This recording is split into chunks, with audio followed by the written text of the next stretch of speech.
Di Kabupaten Malang berdiri kokoh sebuah jembatan tua yang diselimuti kisah-kisah seram dan pantangan untuk dilintasi setelah gelap.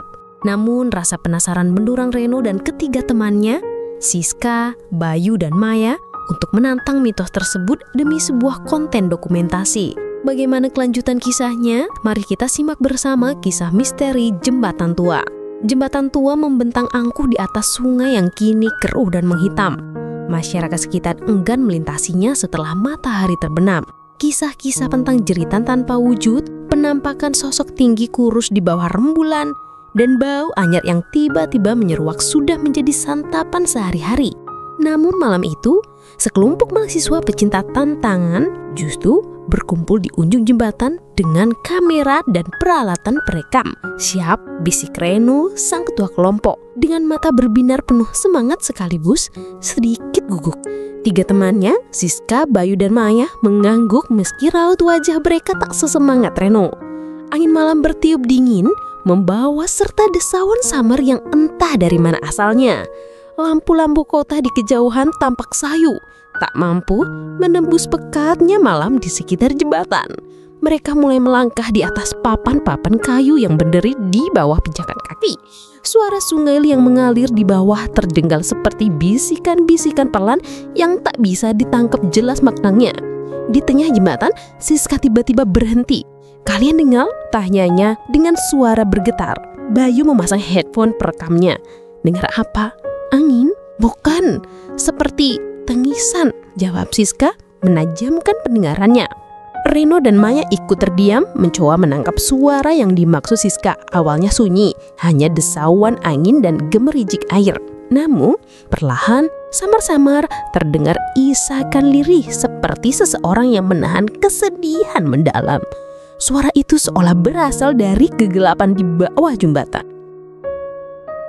Mereka menyantarkan lampu ke arah bawah, namun yang terlihat hanyalah permukaan sungai yang hitam dan bebatuan besar yang ditumbuhi lumut.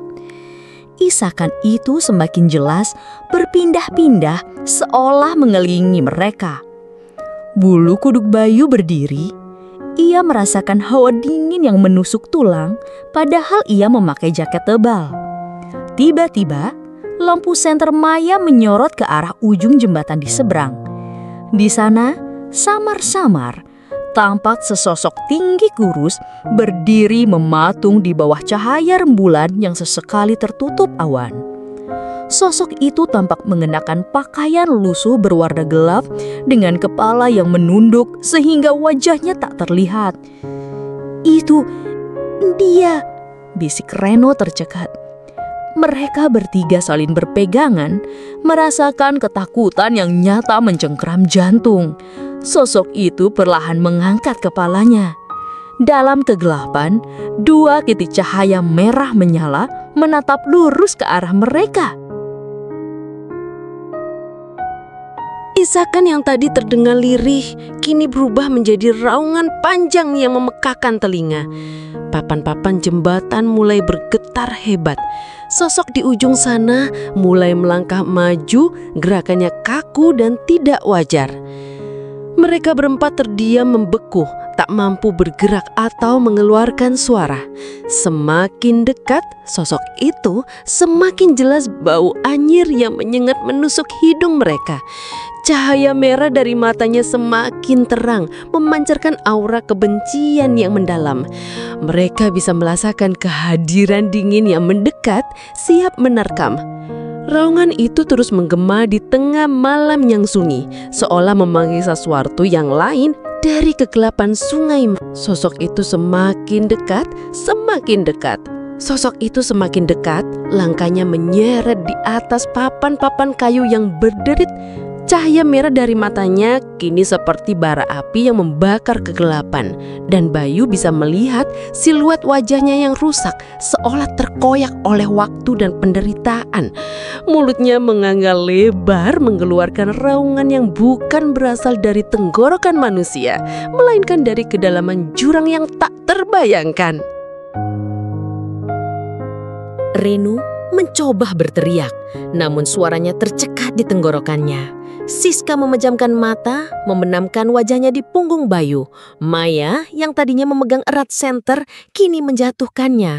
Cahaya senter bergulir, menyorot sepian kayu dan lumut basah, lalu terhenti menghadap langit, membiarkan sebagian besar jembatan diselimuti bayangan pekat.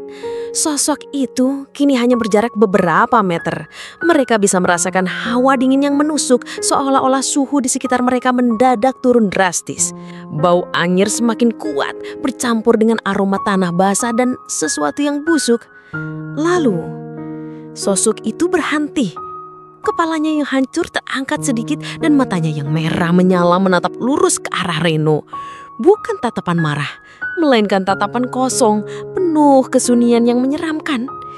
Kemudian, perlahan, jari-jari panjang dan kurus dengan kuku yang menghitam terulur ke arah mereka. Gerakannya sangat lambat, seolah setiap ototnya bekerja dengan susah payah. Dari kegelapan di bawah jembatan, samar-samar terdengar suara gemericik air yang semakin intens, seolah ada sesuatu yang bergerak di dalamnya mendekat ke permukaan. Isakan-isakan lirih yang sebelumnya mereka dengar kini kembali. Namun kali ini bukan hanya satu suara, melainkan banyak saling bersahutan dari kedalaman sungai yang gelap. Sosok di depan mereka tidak lagi bergerak, hanya jari-jarinya yang masih terulur menunjuk ke arah mereka. Suara-suara dari bawah semakin jelas, seperti bisikan-bisikan tak beraturan yang membentuk paduan suara mengerikan. Ketakutan yang mencengkeram Reno, Siska, Bayu dan Maya kini telah mencapai puncaknya, melumpuhkan setiap saraf dan indera mereka. Mereka berdiri di sana, membeku di tengah jembatan tua, diapit oleh kengerian yang mendekat dari depan dan bisikan-bisikan tak kasat mata dari bawah, di bawah rembulan yang sesekali bersembunyi di balik awan tebal. Waktu seolah berhenti, deru angin di atas jembatan kini terdengar seperti bisikan yang menyayat, membawa serta aroma lembab dan busuk yang semakin pekat. Reno akhirnya menemukan kembali suaranya, sebuah erangan pelan yang nyaris tak terdengar. Ia melihat jari-jari kurus itu bergerak lagi, bukan lagi menunjuk, melainkan seolah ingin meraih sesuatu. Dari celah di antara papan-papan jembatan, tampaklah riak-riak kecil di permukaan sungai, seolah ada sesuatu yang berenang ke arah mereka. Suara gemericik air itu kini diiringi oleh decitan aneh, seperti gesekan tulang atau ranting kering yang patah.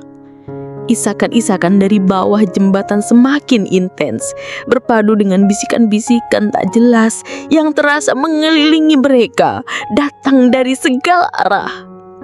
Tiba-tiba, dari kegelapan di bawah, muncullah bayangan-bayangan samar yang bergerak, bukan satu, melainkan beberapa. Mereka terlihat seperti gumpalan-gumpalan gelap yang bergerak di bawah permukaan air, perlahan tapi pasti mendekati pilar-pilar jembatan di mana mereka berdiri. Reno mencoba mengedarkan pandangan, mencari celah atau jalan keluar. Namun jembatan tua itu terasa seperti perangkap yang tak bisa ditembus. Sosok di depan mereka tetap membeku. Jari-jari terulur, mata merahnya terus menyala dengan intensitas yang mengerikan. Seolah-olah sosok itu adalah penanda, sebuah isyarat bagi apa yang akan datang dari bawah.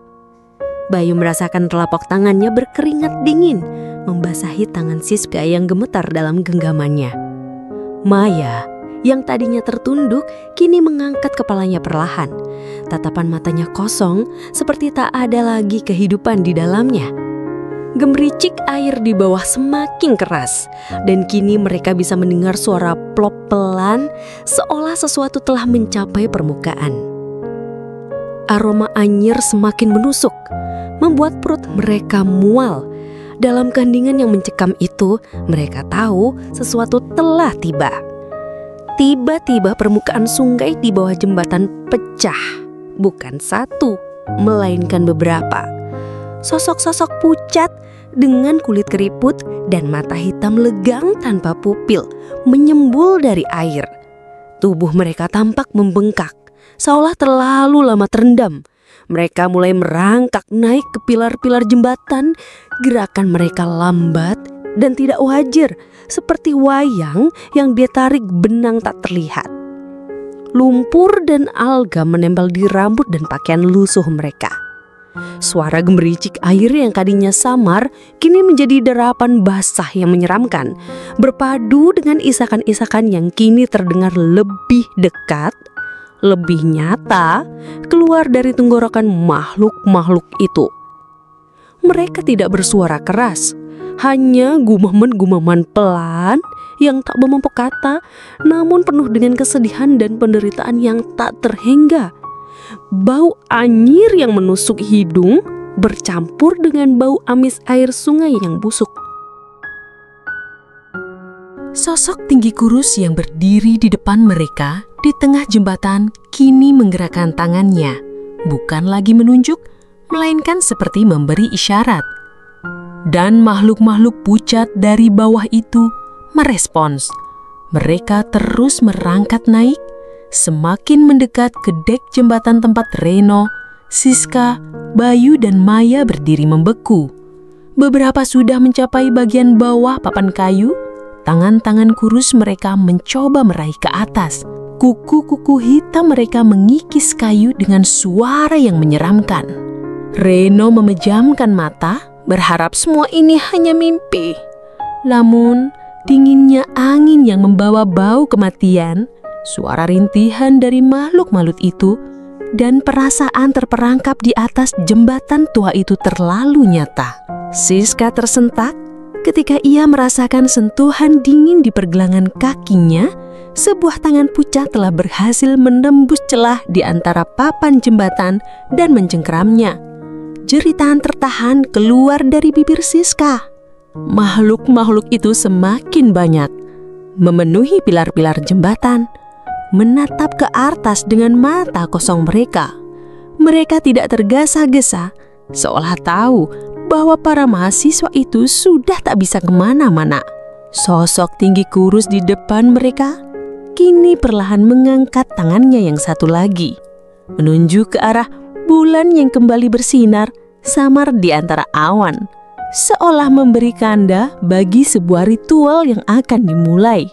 Di bawah mereka, dari kedalaman sungai yang gelap, sesuatu yang jauh lebih besar dan tak terlihat mulai bergerak, menciptakan gelombang-gelombang besar yang menghantam pilar jembatan dengan suara menggelegar.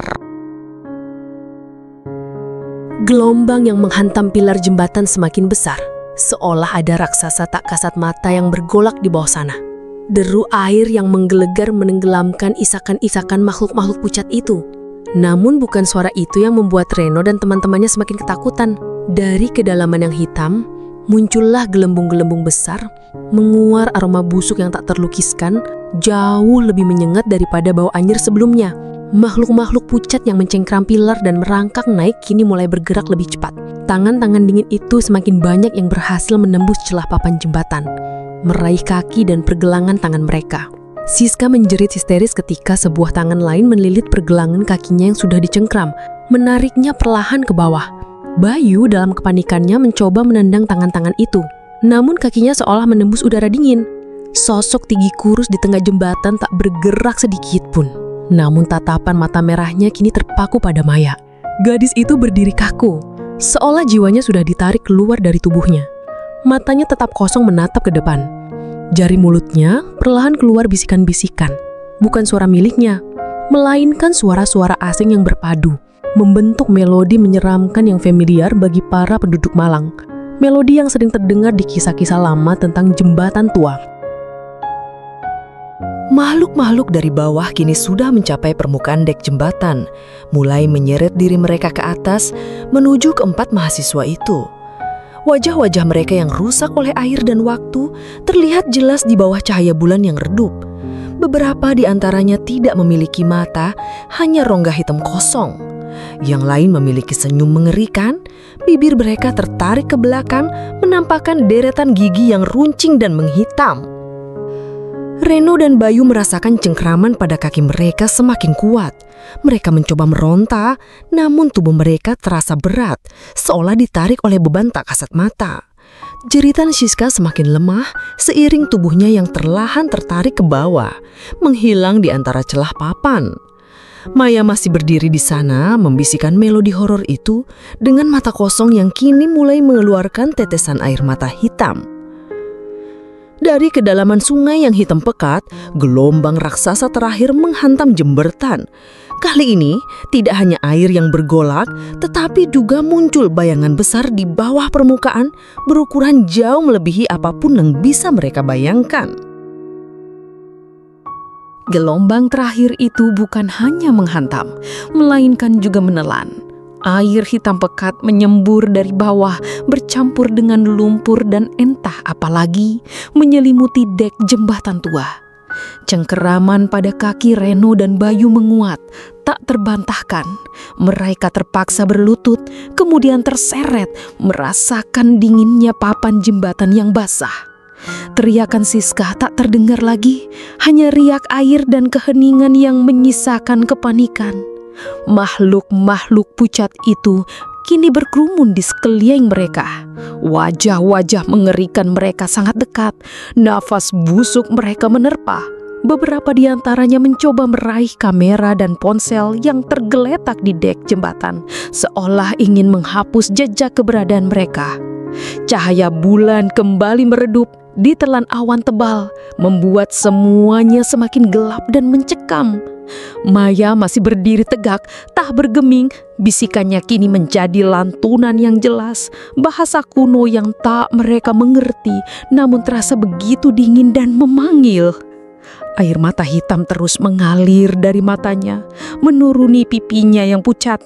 Sosok tinggi kurus di tengah jembatan memutar kepalanya, menatap lurus ke arah langit, seolah berkomunikasi dengan sesuatu yang tak terlihat. Dari kedalaman sungai, bayangan raksasa itu mulai naik ke permukaan.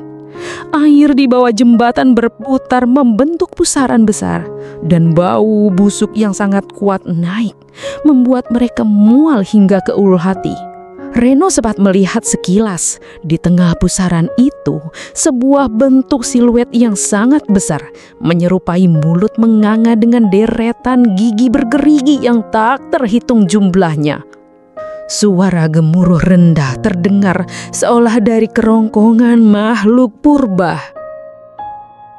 Tangan-tangan dingin dari makhluk-makhluk pucat itu akhirnya berhasil menarik Reno dan Bayu sepenuhnya ke celah antara papan jembatan. Mereka jatuh, bukan ke dalam air, melainkan ke dalam kegelapan yang tak berujung, di mana bisikan-bisikan itu semakin keras. Isakan-isakan menjadi rintihan yang menyayat hati. Dan bau busuk itu tak lagi sekedar bau, melainkan entitas yang merasuki setiap pori-pori. Di atas jembatan tua, hanya tinggal Maya yang berdiri kaku, melantunkan bisikan-bisikan kuno. Sosok tinggi kurus di tengah jembatan kini menoleh kembali ke arahnya. Perlahan ia mengelurkan tangannya bukan untuk meraih, melainkan untuk menyentuh kepala Maya. Saat jari-jari panjang itu menyentuh kening Maya, gadis itu menghentikan lantunannya. Matanya yang kosong kini bersinar dengan cahaya merah yang sama dengan mata sosok tinggi kurus itu. Dan senyum tipis, dingin, dan mengerikan terukir di bibirnya. Jembatan tua itu kembali senyap. Hanya desiran angin dan suara sungai yang mengalir, membawa serta cerita-cerita baru yang tak akan pernah diceritakan oleh mereka yang berani melintasinya setelah gelap. Senyap, begitulah jembatan tua itu setelah malam-malam mencekam tersebut. Air sungai di bawahnya kembali mengalir tenang, sesekali membawa ranting-ranting kering atau sampah plastik. Penduduk Malang masih enggan melintasinya setelah senja. Bisik-bisik horor itu tak pernah pudar, justru semakin kuat dengan hilangnya 4 mahasiswa yang nekat mencari sensasi. Ponsel dan kamera mereka tak pernah ditemukan. Pencarian besar-besaran dilakukan, namun tak ada jejak. Hanya cerita-cerita baru yang beredar tentang isakan misterius yang kini terdengar lebih jelas di malam hari. Tentang bau anyir yang tercium bahkan saat siang terik. Dan tentang sepasang mata merah menyala yang kadang terlihat memancar dari kegelapan di bawah jembatan. Beberapa orang bersumpah mereka melihat sesosok wanita berdiri diam di tengah jembatan di bawah rembulan. Wajahnya samar, namun matanya memancarkan cahaya aneh, seolah tak lagi memiliki jiwa. Jembatan tua itu berdiri kokoh, tak lekang oleh waktu. Namun kini ia mengemban lebih banyak kisah kelam. Ia bukan lagi sekedar penghubung dua sisi sungai, melainkan gerbang antara dunia nyata dan sesuatu yang lain. Tempat di mana rasa penasaran bertemu dengan kengerian tak terbayangkan. Dan di sana, dalam keheningan yang menipu, misteri jembatan tua akan terus hidup, menunggu korban-korban berikutnya yang berani menantang kegelapan yang bersemayam di dalamnya. Dan kisah pun berakhir.